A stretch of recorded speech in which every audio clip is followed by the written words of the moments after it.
You're listening to The Reel Down, sponsored by Ketch Photo Release Tournaments. This is your premier tournament source. Here are your hosts, Sam Jones and Dan Perry.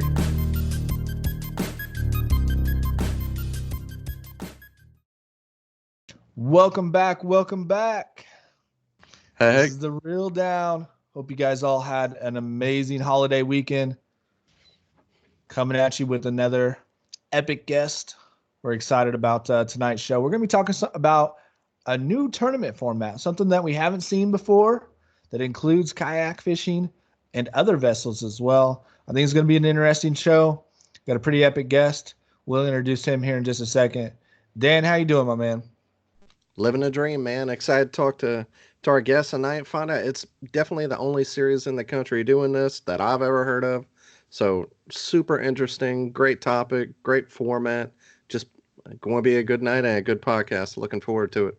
Absolutely, man. I am too. You know, like you said, it's something completely different than we've seen, and so I think it'll be interesting for sure. So, did you have a good Thanksgiving, man? Though. Went back home down to Biloxi and got to hang out with the folks and hang out on the beach. Didn't bring the kayak, but it was beautiful being down there. Anyways, Weather was great. How about you? Oh man, it was cold and raining, but the food was good. Bird turned out perfect as always. Couldn't be happier.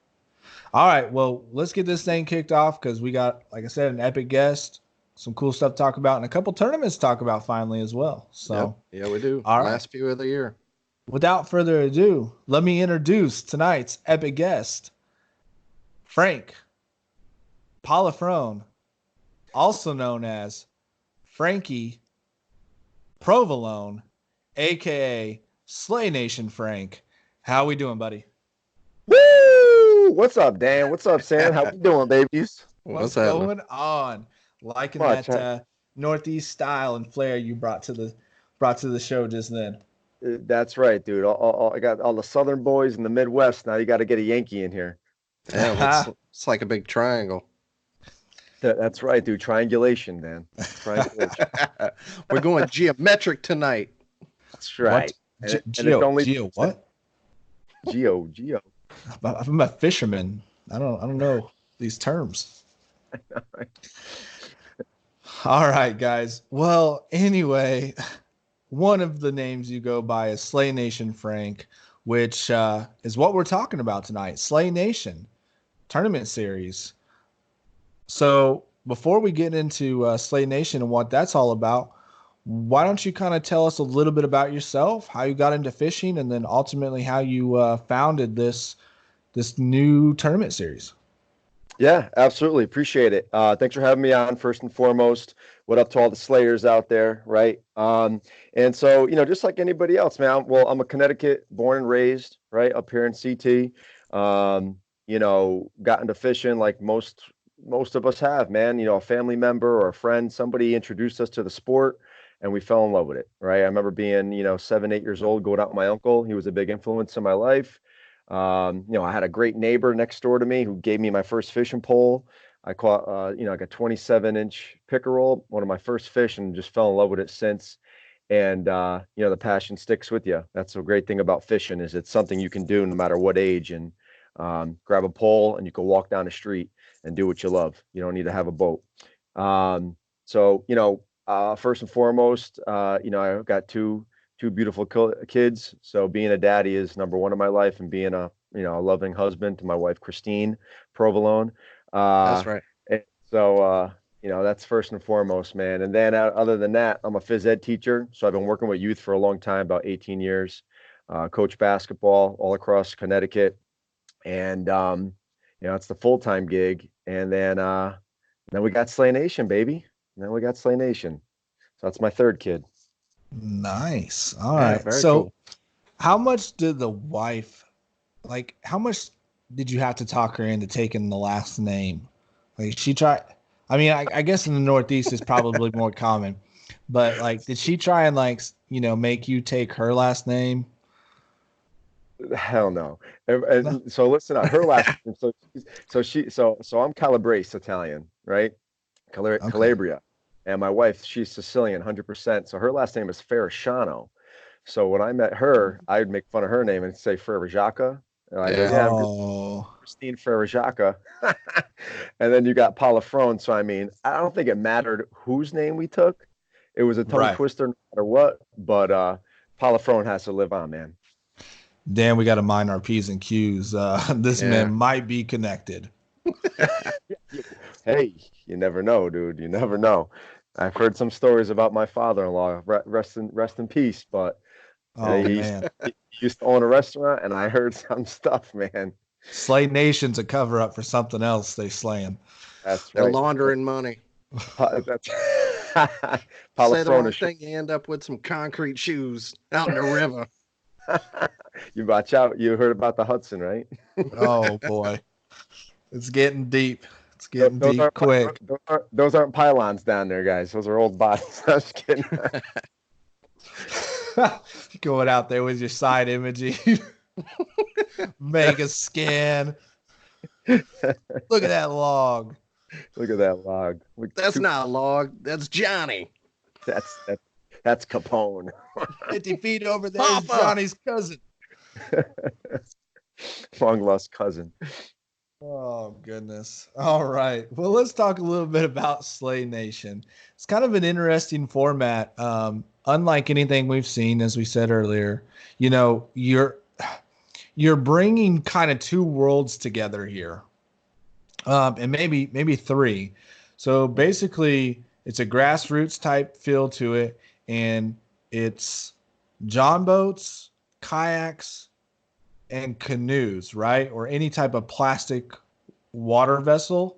Yeah, I mean, it could be anything that's safeable. Like to be honest with you, we have a Florida member who asked if he could fish off of his paddleboard, and I was like, well, listen, I mean, I don't see why not. I was, obviously I said, if you're using a paddleboard, it's an open vessel. Like, you know what I mean? Like, even though a sit on top kayak is as well, it's a little different. Most times you're standing up in a paddleboard.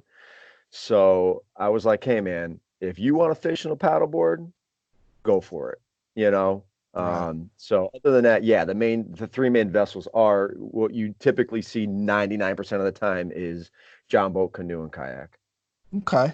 So what was the idea behind all this? What made you decide to put this all together, this format, and furthermore, just doing this all, why? Absolutely. So I directed for another tournament trail, not 2019, but previously, right in 2018. Really small trail. Started in Massachusetts, and then it was right before my son was born. I seen a post on Facebook, hey, looking for a director in Connecticut, and I was like, I was a co-angler in the American Bass Anglers for like 7 years. The big boat stuff. Yeah. And so I came to a point where I was like, I would love to try to direct, but never knew how to get into that opportunity. So I saw that post. I was like, hey, man, I'm interested. So I ran a Connecticut one. He ran the Mass one, very small. That was it. And it included this, right? John boat, canoe, and kayak. And so long story short, some things are going on that I didn't like to be a part of. And I said, hey, sayonara. And I had Slay Nation in my back pocket. So I knew at some point I was going to branch off, do my own thing, because I knew I could do it. I found that I was good at directing, right? And I enjoyed running the events. And, once I said peace out, and it was really small. So put it this way, I felt like, and this is what all my members would tell me at that time was, Frank, stop being this guy's mule, right? Because I was pretty much carrying his trail, promoting it better than he was, getting us better sponsors or partners. And I mean, he might have had 12 members in Massachusetts, and it was his own trail. And I don't like to talk about it. Like, I don't want to give him credit for anything. That's the situation I got into. And then Connecticut, my first year running it, I had 30 members, right? I was blowing him out the water. And I was working harder than he was. And whatever. He was doing things I did not like. It wasn't what was instilled in me and what I wanted to do as far as paying vendors and things like that. Right. I'll keep it short. And I remember the day I said, you know what? There was a few things that went on. I called him up. I said, hey, man, I'm out. Right. That was it. And then the following day, called up one of my buddies who owns Tech Baits, soft plastic company.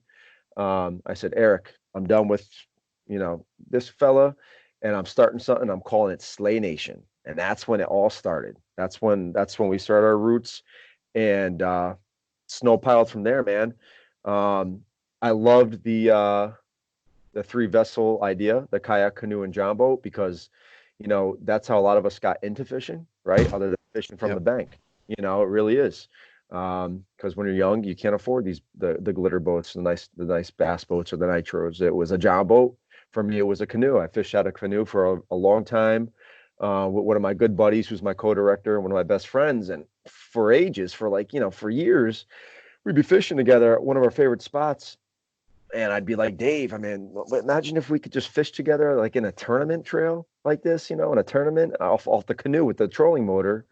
And then that other opportunity came up. I took it, and then I ran with it with Slay Nation. And that's how it kind of all began. Was a bad it was like a blessing in disguise, although it was a very bad experience, right? As far as what I was dealing with from somebody else. And I'm a grown man, so I don't play games, you know. Yeah. And it was bad stuff going on. I didn't like the way he was treating his members, his co-director, and not paying people I was referring him, right? To this day. To this Well, the day. best things normally are born out of, situations Necessity. like that. Yeah. So Exactly. awesome, man. So how long has Slay Nation been going on? Slay Nation, here's the funny part is we had our year anniversary from when I started our Instagram page November 11th. So we are like little over a year Wow. into our birth. Perfect timing to come on the podcast. Look at that. I Like we planned it. It's like you Mm. planned it. We're looking at something, huh? Mm. Well, hey, my man Dan here has got a little fact sheet on this. Let's run through the fact sheet there, Dan, and then we'll kind of go from there. All right. So it's a six. And I just got all this from the website. Okay. $60 membership, which includes, and with that, you get a long sleeve t shirt, discount codes from sponsors, pays for trophies, cookouts, giveaways, and the ability to fish any event, uh, like all the different tournament trails. You can go fish all the other ones, right? Correct. Yep. And then besides that, everything else is 100% payout, which is awesome. We've seen in some other tournaments they don't do it. If you can do it, it's awesome, and y'all do.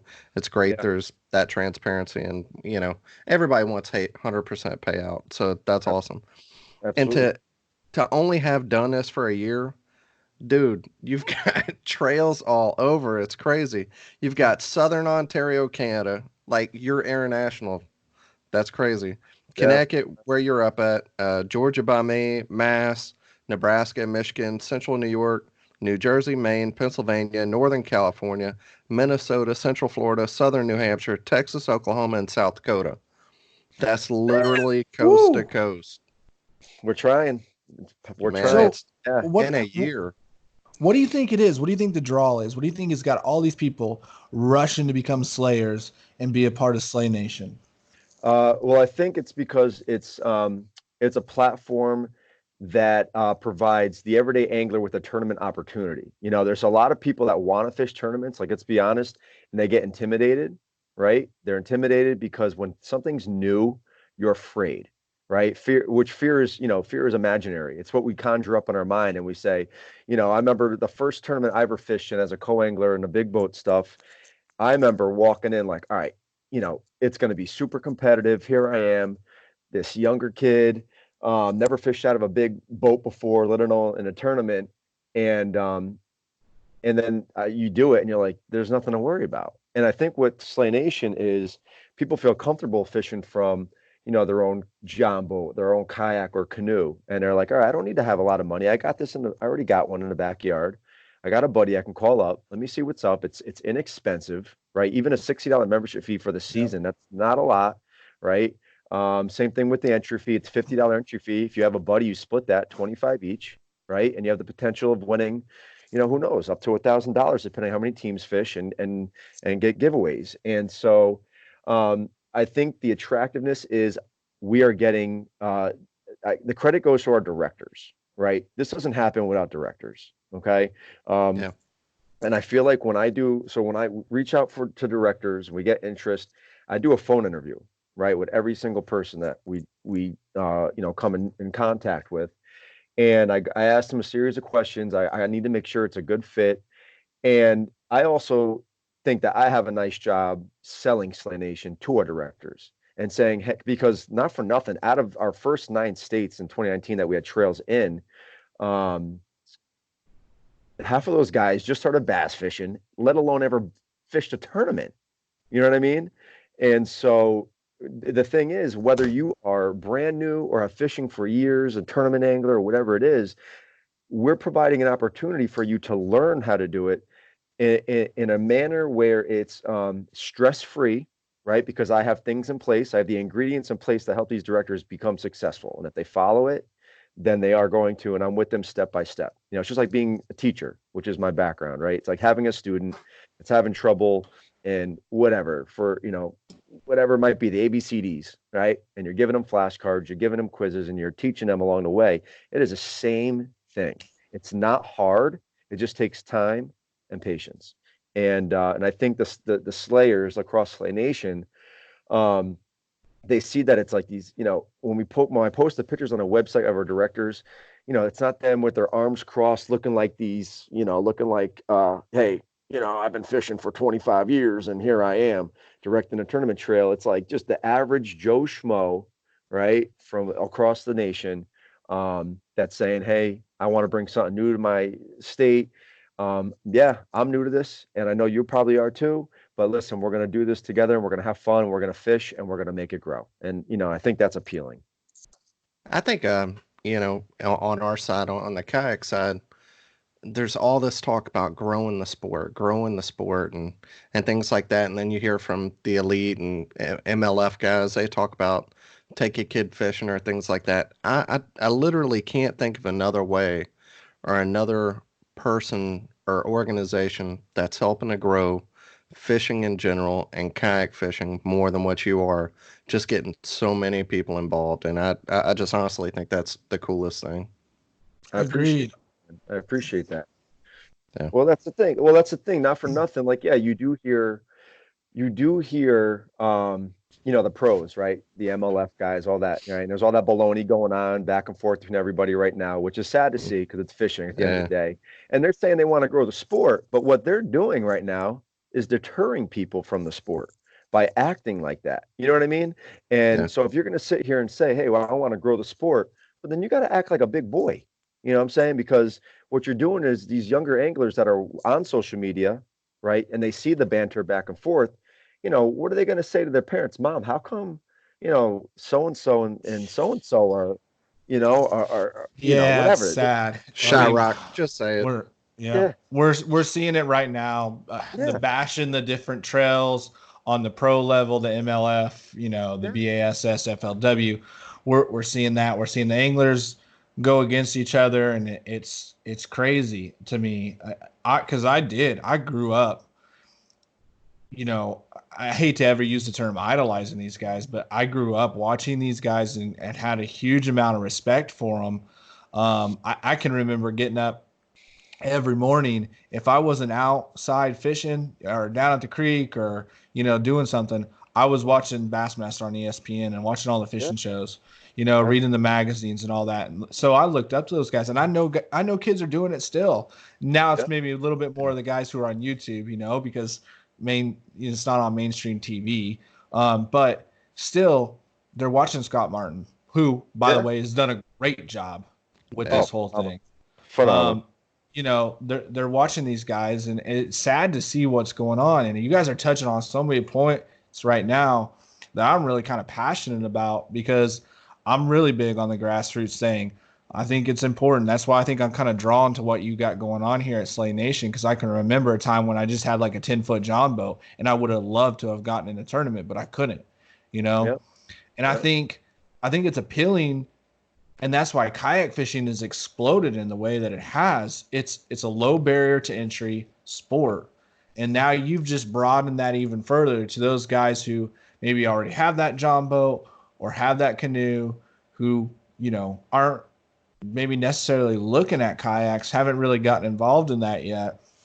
So that's really cool. Now, another thing that's really different, and you touched on it a minute ago, was this is a team format.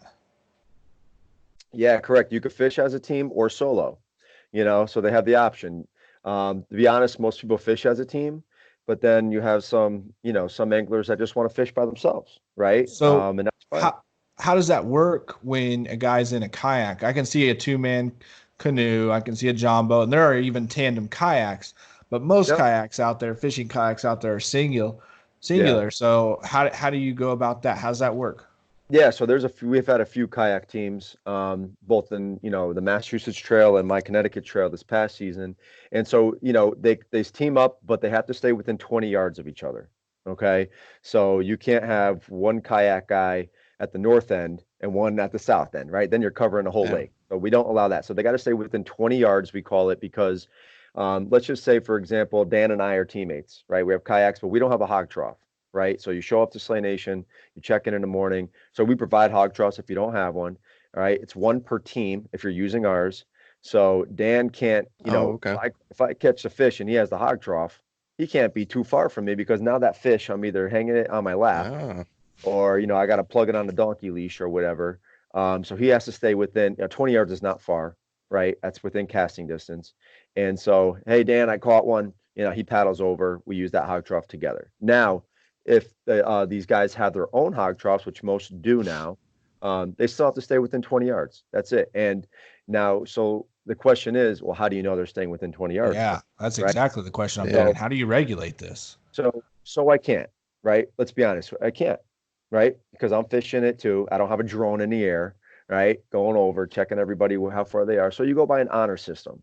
And I expect, and the thing is, we're not fishing large bodies of water either. So there are Yeah. other teams that, most likely you're going to you're seeing other teams no matter where you make a move. Um, and I haven't had any issues. If anything arises, then I lay the hammer down. But right now I'm saying, hey, here's an honor code. And if I find out you break it, well, guess what? That's it. There's no second, third strikes. It's it. You're breaking the trust between the Slay Nation, between the other members and your buddies and myself. And when you join us in your membership form, it says that you're going to be honest and responsible. And just like any format, you break those rules, shame on you. And I'm not going to let it happen again because that's when things snowball. So you snap it once, set the tone. But luckily, we have some great members. I've been around a few of the kayak teams, just like just stumbling upon a cove, and they're always together. And I think I have my directors and myself set a tone where they get it. They don't want to miss out on something that's going on, and so I think they abide by the rules.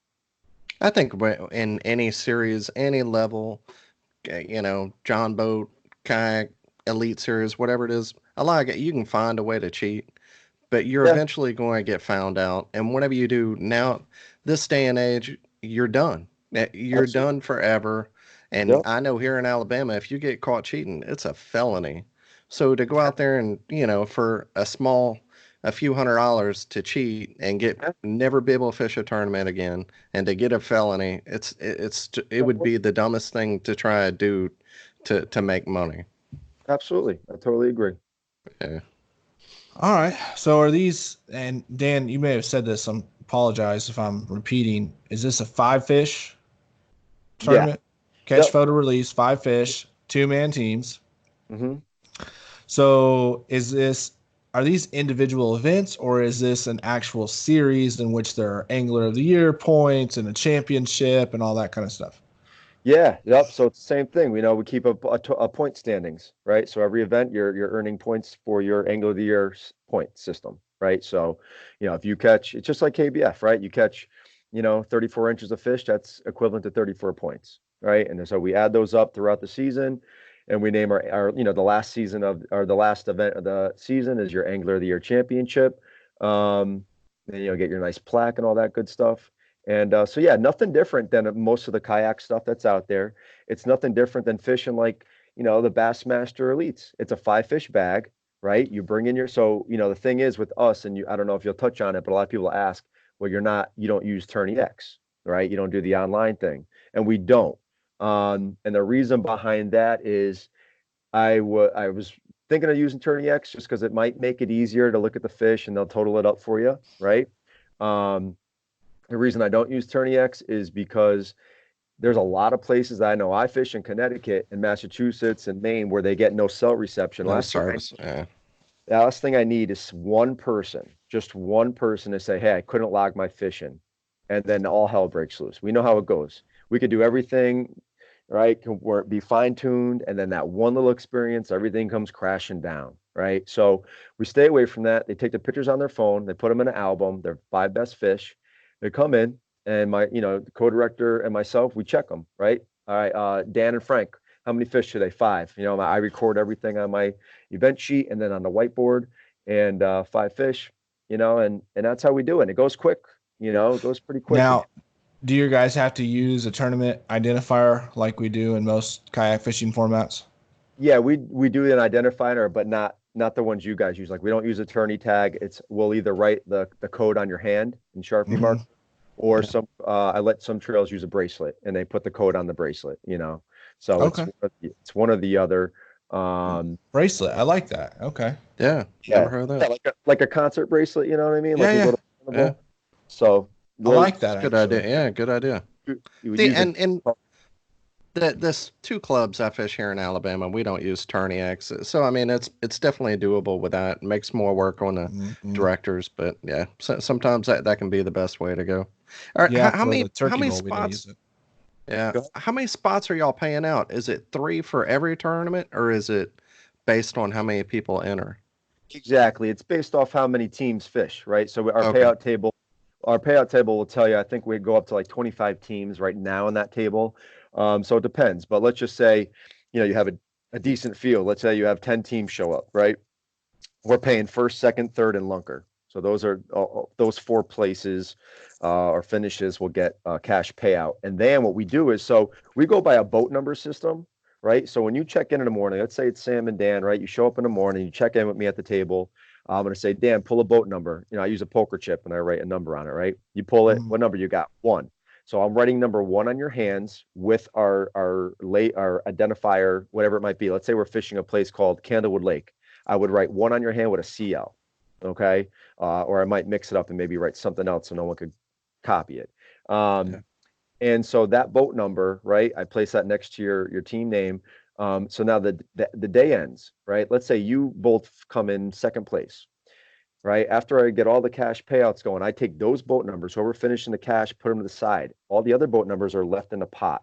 That's how we draw raffles for giveaways and raffle prizes. So we try to make it so if you didn't finish in the cash, you have an opportunity to still win something, even if you fished horribly that day, whatever.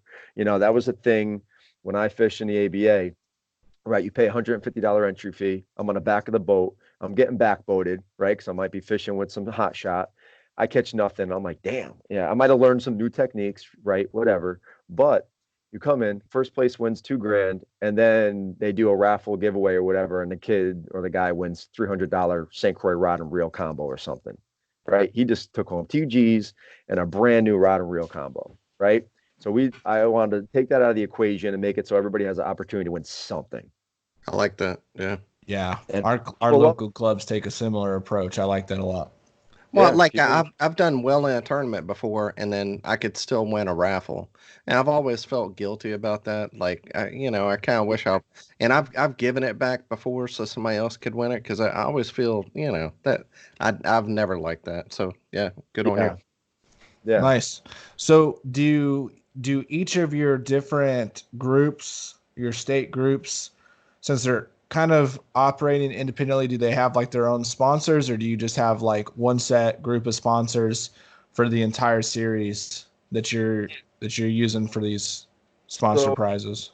Yeah, so we do both, right? I'm the one that takes charge of getting sponsors and partners for the entire trail, right? Like I'm reaching out to, like, I guess you could say, bigger named companies, right? In quotation marks, bigger name companies. But I also tell my directors, hey, if you don't get local support, your trail's not going to last, right? It just isn't. You have to, and I'm big on local support because, one, you're supporting the local bait and tackle and, fishing industry type stores, right? The mom and pop stuff, I'll take care of the other stuff, but I tell them, like I have great sponsors in Connecticut. Like I'm talking phenomenal, like phenomenal. I'm supported 100% here in CT, and I get a lot of, they help me out with a lot of giveaways. So I don't even have to use the bigger stuff I get from some of our bigger sponsors. I give that out to the directors. But yeah, I tell them, I'll say, hey, Vassier down in Georgia, listen, go hit up you got a bait and tackle shop down the street? Yeah. All right. You go there often? All the time. Go hit them up. Hey, I'm directing a tournament trail down here.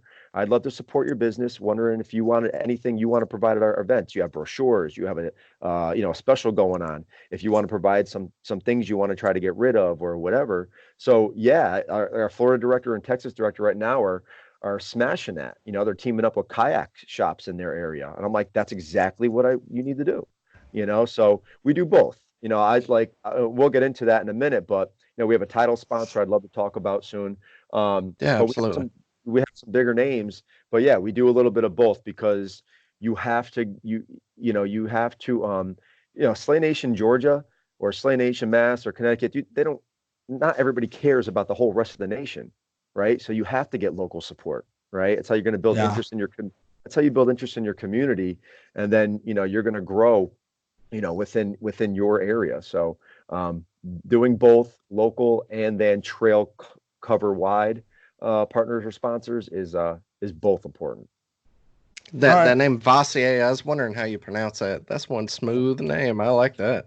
And so put Vassier. So I do a director series live on Sunday. Sounds like something you On should sip. Yeah, well, that's right. his nickname is Cavassier, dude. That's what I call him. Yeah, Say heck yeah. Cavassier, man. He's a good dude. I can't understand what he says sometimes. Frank, man, down here, man, Yeah, man, like that Georgia. down here. Those pole basketballs, man. We call like Hoover, man. And I'm like, Cavassier. I'm like, dude, say that one more time, bro.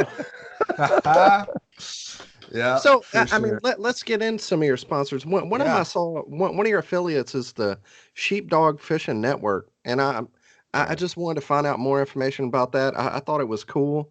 Like I had to go on their website because it's something I had never heard about, and it's like it's Yeah. something for current military veterans, first responders, and their families. It's Yeah. helping to bring people together with PTSD, and the hope is to uh, to try to Yeah. decrease suicide overall. And Yeah. yeah, and those are bank fishing tournaments. That they're Yeah. going to have some of those and it's just veterans, first responders, current military and their families. And I thought Yeah. that was great to be affiliated with. Oh, Yeah, awesome. so we actually sponsor them. We're one of their Oh, okay. sponsors. And so that is a suicide prevention organization. TJ Sullivan is the founder, ex military. And so they are, passionate about suicide prevention with, EMT, first responders, and vets. And so that's dear to my heart. I have a lot of friends and family that served, and, have had friends that battled with depression and all that. And so we connected through social media somehow last year. I don't remember how, but we did, and it was whatever. So I said, listen, man, I would love to be able to bring you guys on board, and we sponsor you. I want to whatever you need, you let me know, and I'll try to make it happen. So we raised funds for them this past season. So Awesome. a few of our trails, we did Sheepdog Fishing Network fundraising events. So I did one here on Lake Lillonona, which is a beautiful spot.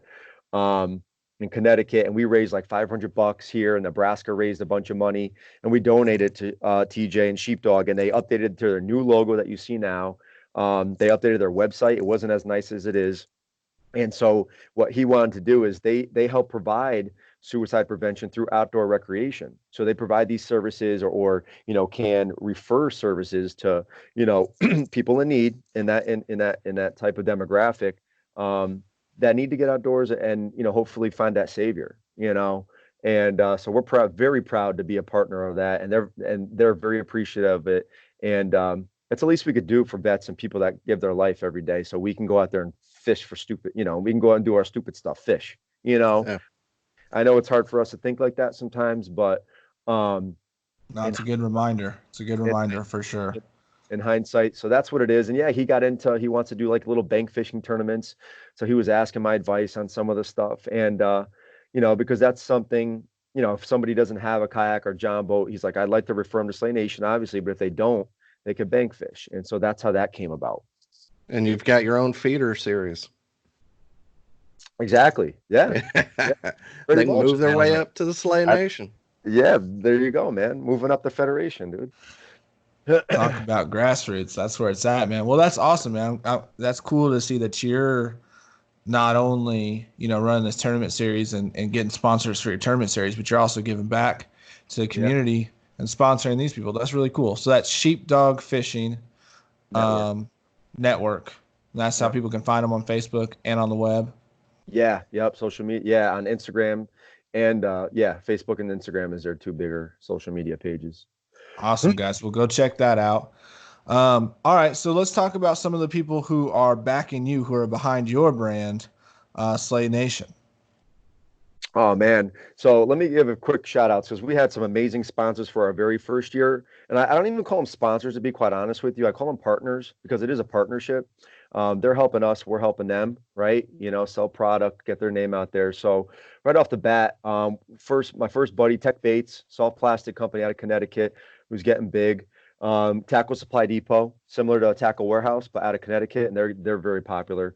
Of course, Jimmy Sperone and Wicked Weights, man. The Wicked Weights family, right, Sammy? That family is, I can't even tell you enough about the support we get from Jim and Kevin James, man.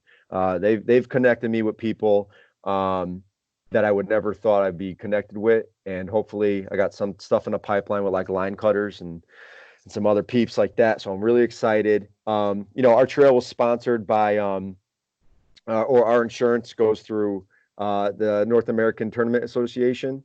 And they do, shout out to Emil over there for insuring us. And then we got P-Line Fishing, Ken Anamoto over there providing us with some stuff, Kai Tech, Nate's Custom Baits, Mega Chomp, Harmony Fishing Tackle, Lure Lock, right? Our boy Glenn Walker over there giving us some goodies, Crackhead Baits, Crystal Lures. Crackhead. Yeah, Crackhead. I love that name. And the logo I saw on y'all's website, fish with a gold tooth. That was great, dude. Whoever figured that out, that's awesome. He's from Michigan. He's a good guy. Viking Eyewear, Jack hooked us up. Zico shoes. Don't be a geek, yo. Get some Zicos. That's my famous line. Hey, I went on the website today. I like, there was some good looking shoes on there. I'd wear them. And my antimicrobial, something you want to have out on the boat. So they were good looking shoes. Yeah. 30% off. I'll give my code when we're off the air. Right. And then, so, a big thing, we have some new partners on for 2020, like Logix Baits is on, he does custom everything over there, Kyle.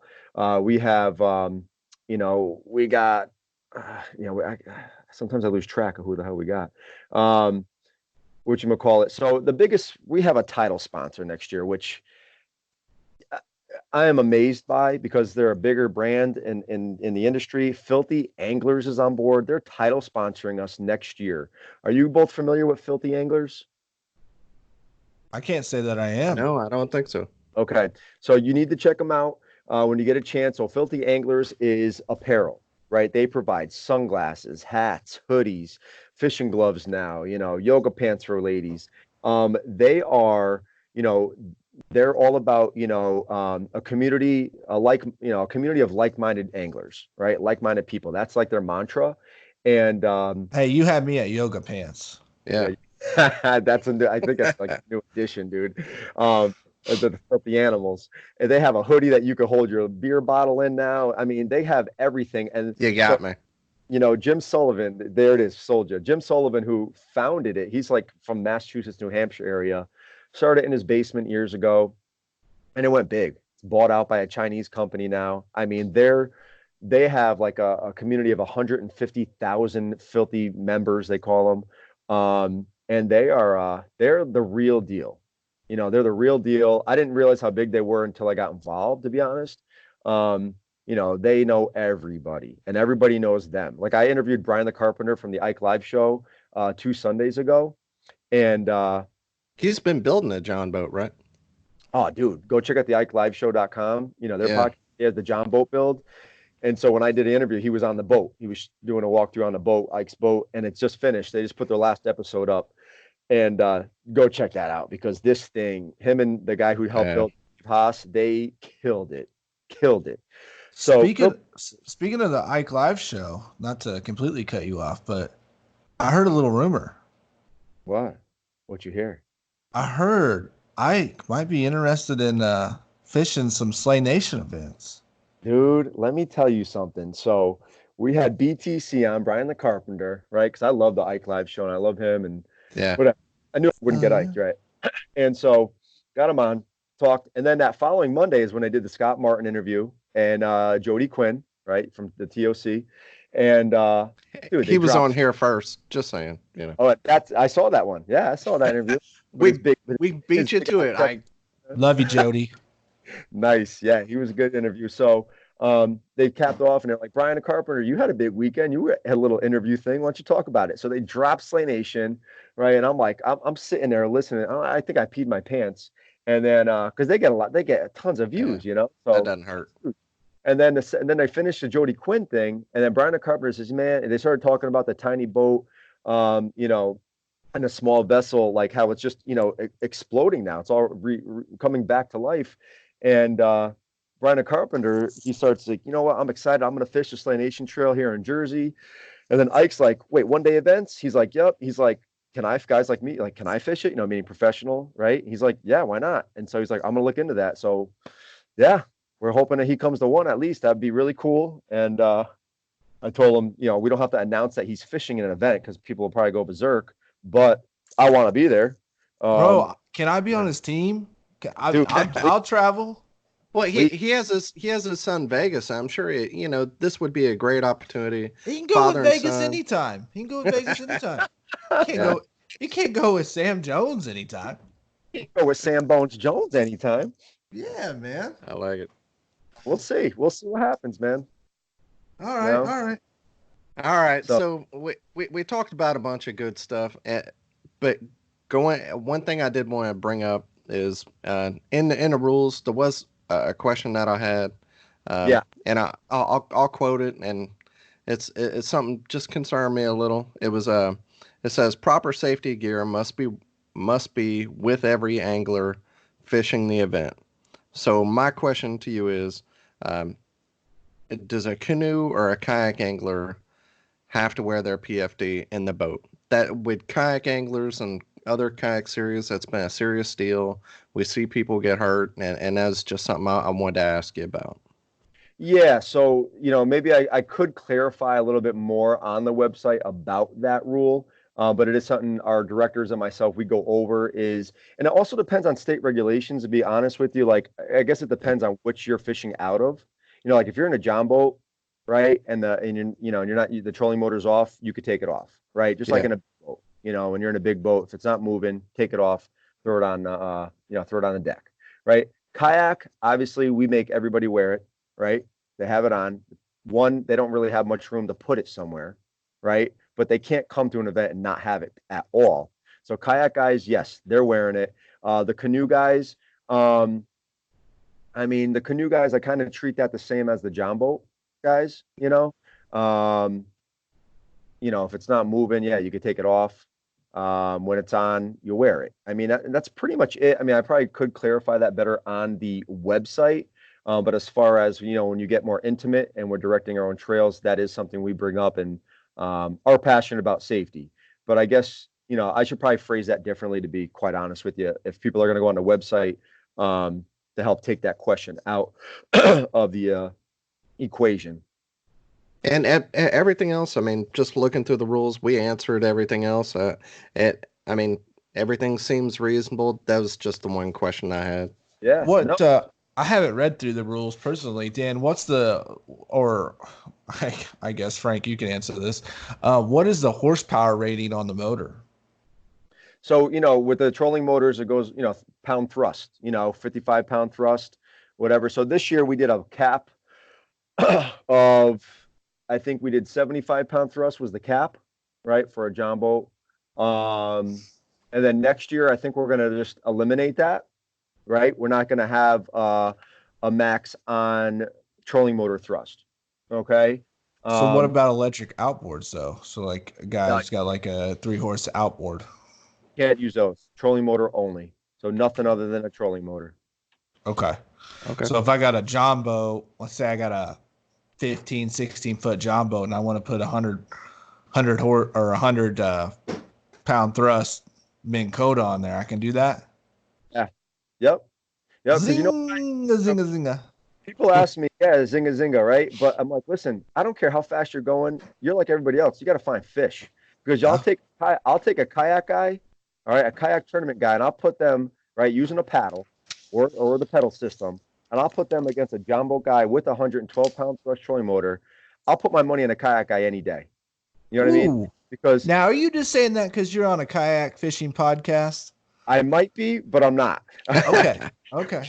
But I mean, we love it either way. But I know you do. But to be honest, you got to find the fish. I don't care.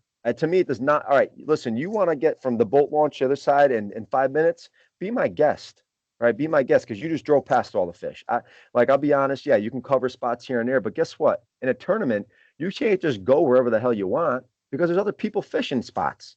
So that's my theory on it, and I don't get any pushback on it because I'll push back with my passion. Some guys ask, well, how is that fair if a guy's in a 15-foot John boat and I'm in my kayak? Then don't fish the trail. What do you want me to tell you? If you want to have fun, come fish. I don't see, that's, or if you think it's unfair, then go get a John boat or go, I don't know, you could stand up in your kayak now. Like, I have kayak guys probably win more than the John boat guys, or gals. And it's just, I don't think one way or the other that matters because at the end of the day, it's a fishing tournament and you have to go catch fish. And that's, I like it. I'm all for it. I'd like to fish against guys in bass boats personally, but that's me. Yeah, see, but that's a competitor inside you, and that's what makes it fun too. That's what makes it fun, So we're not gonna do a max on a pound thrust, but it has to be trolling only, a trolling motor only, and that's it. And listen, if guys want to go zoom, right? Go ahead. They could burn through their battery, and then the guy's texting me later, "Hey, I need a tow in. I went up the river too far, or whatever." So DQ. That's on. Yeah, and that's happened before. And I tell them, well, if you brought one battery, why'd you go so far? Like that's on you. Yeah. Okay. Well, let's talk a little bit about where this is going. What do you see in the future for this organization? So, obviously we want to be in every state, right? That's the ultimate goal is to get a series in every state, a successful series by that, right? I'm not satisfied with having a trail with 4 members, right? It's not really a trail, right? That's just fishing with a few buddies. If it starts there, that's fine. That happened in not few, but one trail in particular. It was year 1. Yeah. Year 1. So I don't mind that, but I would like successful because I want the directors to feel successful too, right? That's a big part of it. That's what keeps them coming back is that they're having fun, feeling success. And so we like to do that, but ultimate goal is to be able to have a gigantic sleigh fest, right? A gigantic convention, big fishing tournament, somewhere in the middle of the United States where everybody can come, just like a KBF event, right? If you qualify for one of the championships and all right, it's up here at Gunnersville, whatever. Right? No matter where you are, you got to try to make it down there. You qualified somehow. But I'm going to make it so you don't have to qualify yet. If you're a member, you come fish. And we're taking little baby steps towards that. Next year, 2020, the Northeast region, we're going to do what's called Beast of the East, the Battle of the Slayers. So 7 states, Maine, New Hampshire, Mass, Connecticut, New York, New Jersey, Pennsylvania. Connecticut's hosting it. Right. I said, I'm going to do it in my state for the first year. And we're going to have a regional, right? I like to stay away from the term regional because everybody uses it. I like to be different. So that's our Beast of the East. Then we have our Florida and Georgia. They're doing a border wars. They're going to have a little regional amongst themselves, Then we have Oklahoma and Texas doing a Red River Showdown. Those guys are for that. Yeah. So they're going to do something there. And then we're looking at, South Dakota, Minnesota, Nebraska, see if they could work something out on their end. So we're starting with the mini Sleigh Fest conventions like that, right? And in hopes of building excitement. And then as we build, we can, do a gigantic one. That's the ultimate goal, and get Canada going in there, which I got to give a shout out to our Canada director, Jerry, who had some very scary health issues last year. He was unable to run his trail. He had heart and kidney failure. And Mhm. and then like 2 months ago, and it always gets me a little upset, but he texted me one day. I'm at work lunch break, and I get a text from Jerry. He's like, "Hey Frank, I have to go in for a major surgery, and because my heart is so weak, there's a 50-50 survivor rate." And he's Yeah. like, Man. just want to thank you for the opportunity, being a part of something. He just left a really nice message, man. And I said, dude, I said, listen, Jerry, I was like, I'll be talking to you Friday, and he's back in action, ready to go, smoking his stogies. And so I want to give a shout out Give to it up, Jerry. man. Come on. Yeah, you know what I mean? So whatchamacall it, so that's sometimes those little things make you, realize, hey man, you know, you gotta take one day at a time and do what you're passionate about. Just like you, Sam, taking a leap and doing your own thing, man, with your own company, dude. It's like you just gotta say, you know what? This is the opportunity. I only get one life. Let's make something happen, you know. That's right. That's right. Man, I can't think of any better way to end this thing off with that statement right there. You know, we get one chance, short, you gotta do what you love. We love this fishing thing. That's why we're doing this podcast. That's why you're doing Slay Nation. And we're doing it for all the people that love this fishing thing. So That's right. perfect way to wrap it up right there, Frank. Well, hey man, I appreciate you coming on the show, dude. Before we say goodbye, is there anyone else you want to give a shout out to or say thank you to? Absolutely. Yep. Love my beautiful wife, Christine Provolone, right? And my kiddos, Jackson and Francesca. They're right. Their little asses better be in bed. And also a big, this is it. A woo to all the slayers out there that show the love and support every day. We can't do this without you. And to my phenomenal directors, right? I'll tell you right now, I got a great group of guys. Everybody's going through some baloney in our personal lives, but when we get together on our thread, and start chatting and lift each other up. That's what it's all about. Want to thank all the veterans out there, EMT and first responders, for what you do, and all of our great supporters and partners. And I want to thank you, Dan Perry and Sam Jones, for doing a great podcast. I'm telling everybody to follow you, and I'm going to keep supporting you guys. And I appreciate you letting me come on here and share my passion and Slay Nation. And we just dropped a Lady Slayer trail only. Drop that this afternoon. That's something I would love to talk about another time, is getting the women more involved into the tournament scene, because it's predominantly males, and I think that's important. And it's going to be an online only series, so we can spread it across the nation before we bring it state to state. So thank you both so much for having us on. Check us out, SlayNationTournamentFishing.com.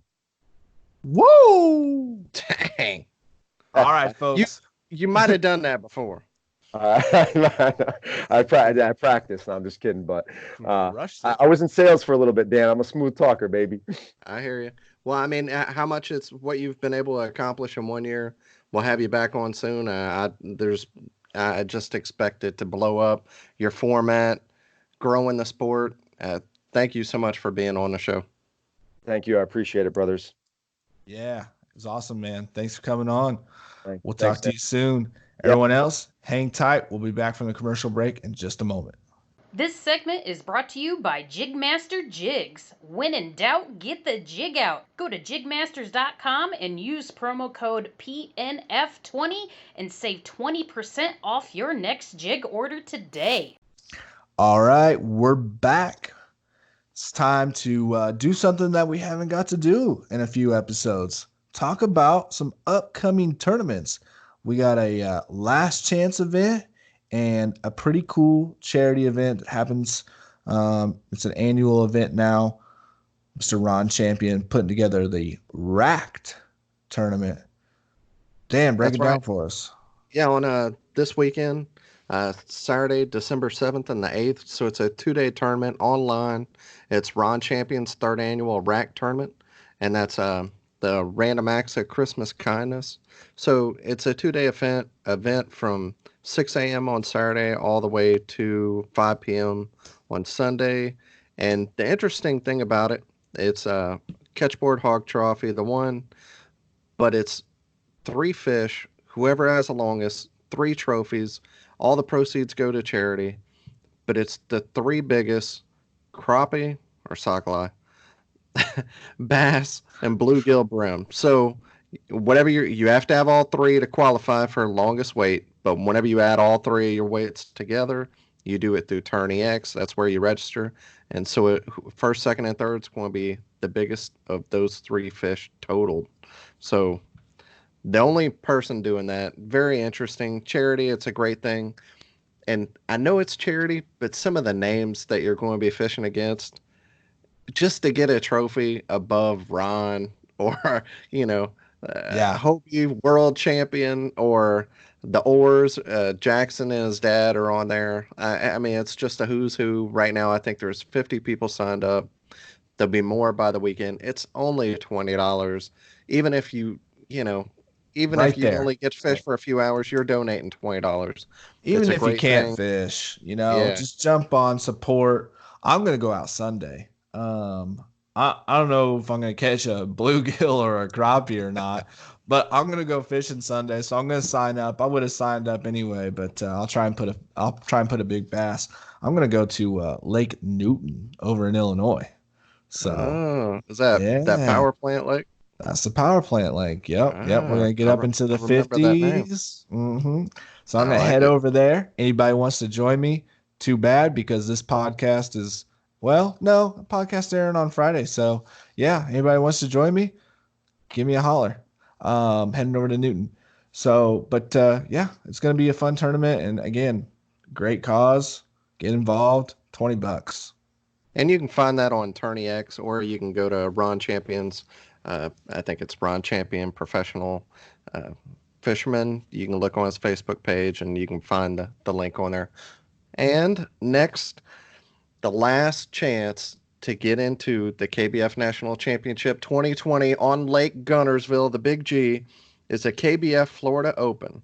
And that's Saturday, December 14th on the St. Johns River. I think it's sponsored by Flagger Beach, but it's on the St. Johns. And right now, I'm not sure. I think I had read before at least 12 people are going to qualify for a national championship. I'm not 100% about that. But right now, only 12 people are registered.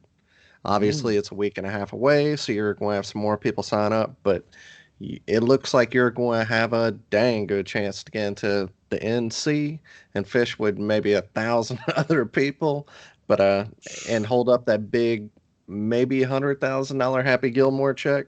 Mm. But yeah, I fished St. John's a few times, both with Bassmaster and just actually last January. Me and some friends went and camped there.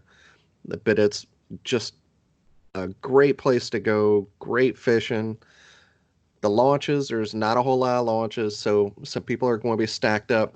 But you get to fish a few different lakes. It's George, all the way down to Astor, Florida. You can fish Crescent. So you can't fish Rodman, but it's a lot of water that you can fish. So people will spread out a little bit. But if you've never been there, I wish if I didn't have family out things going on, I know I would be there because I love to fish it. But yeah, St. Johns River next weekend, the 13th,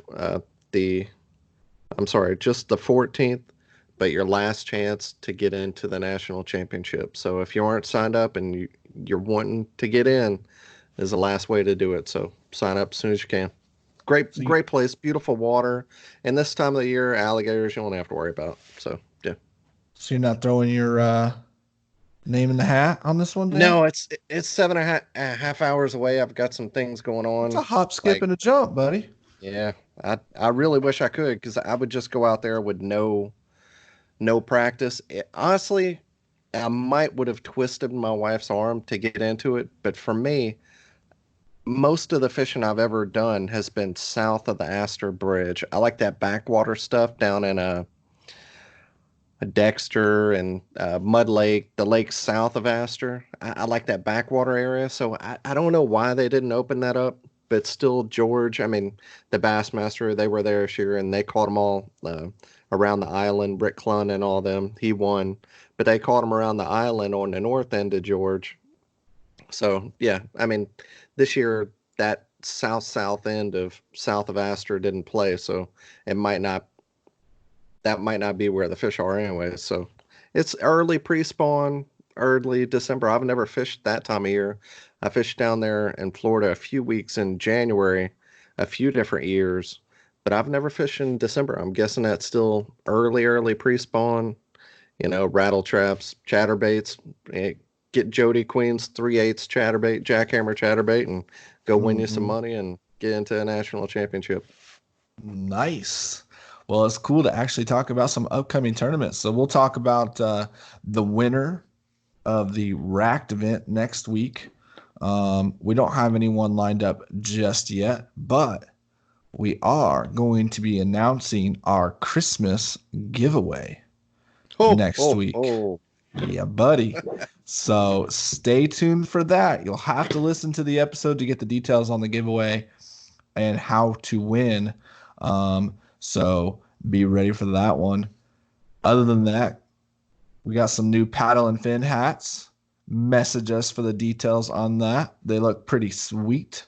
Yeah, you can check them out on our Facebook. I posted some on my Instagram at Joneson2Fish if you want to check them out there. But yeah, give us a shout, any one of us, host or Brian, or message the Paddle and Fin page to get details. Not on the site yet, but they are available. So yeah, great episode. Thanks for listening. Merry Christmas, Happy Holidays, and we'll see you next week. Wear your life jackets, people.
This is Bucky Buckstabber, founder and executive director of the Fly Fishing Collaborative. At the Fly Fishing Collaborative, also known as FFC, we mobilize the fly fishing community, outdoor enthusiasts, and people of goodwill everywhere to create sustainable solutions to poverty and human trafficking. We have many different initiatives to accomplish this goal, but our primary focus is building organic and environmentally friendly aquaponics farms for communities suffering from trafficking because of a lack of resource. If you're interested in funneling your passion for the outdoors to benefit those that need help the most, then visit flyfishingcollaborative.org. Josiah Pleasant, Executive Director of Agathos Village here to specifically invite you to positively impact the vulnerable in Juneau, Alaska, in partnership with FFC. Bucky and I have been blessed to be a part of Transformational Impact Abroad and are stoked to bring our lessons learned home to serve the marginalized. If it breaks your heart to know that the vulnerable are literally left out in the cold, don't have community, a home, or healthy food, join us to make a tangible impact by donating or making plans to volunteer with us. You can donate at www.flyfishingcollaborative.org and write Alaska in the notes to help us help others. Do you love our podcast and want to help support us even more? Well, now you can. You can simply go to patreon.com/paddle, the letter N, fin, or you can also go to anchor.fm/paddle, the letter N, fin.